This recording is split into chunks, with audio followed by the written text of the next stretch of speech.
ఇవాళ జిల్లేడికాయలు నేర్చుకుందామండి. దానికి కావాల్సింది మూకుడు పెట్టుకోవాలి, దలసరి మూకుడు. ఈ గ్లాస్ పిండికి ఇది తలగొట్టు నీళ్ళండి, 1/2 కేజీ అది నీళ్ళు పోసుకోవాలి. బాగా మరగాలి. కొంచెం వేసామా లేదని చిటికెడు సాల్ట్ వేసుకోవాలి. నెయ్యి కూడా వేసుకోవాలండి, 1/2 స్పూను. బాగా మరగాలి.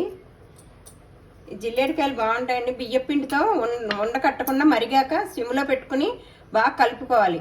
కలుపులో ఒక 5 నిమిషాలు మూత పెట్టేసుకోవాలి. ఇదిగోండి పిండి ఇలా విధంగా చేసుకుని చెయ్యి తడి చేసుకోవాలి. ఇలా ఉండ చేసుకొని మనం దీన్ని ఇలా ఒత్తుకోవాలి.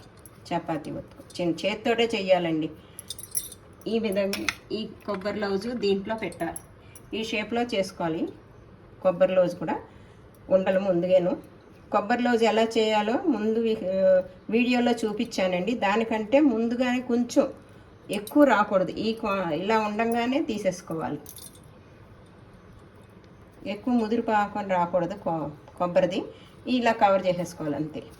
మనం కొంచెం తడి చేసుకుంటే చెయ్యి ఏమైనా గ్యాప్ ఉందని అనిపిస్తే కనుక ఇట్లా చేసుకోండి. ఇట్లా ఇదిగోండి ఇలా అన్నీ రెడీ చేసుకున్నాను నేను. మీకు చూపించడం కోసం ఇప్పుడు చూపించాను. ఇలా కజ్జికాయ కింద చేసుకోవచ్చు, ఇలా రౌండ్ ఉండ్రం కింద చేసుకోవచ్చు. ఈ విధంగా అన్ని జిల్లేడికాయలు చేసేసుకోవాలండి. ఇది ఆవిరి మీద 10 నిమిషాలు ఉంచాలి.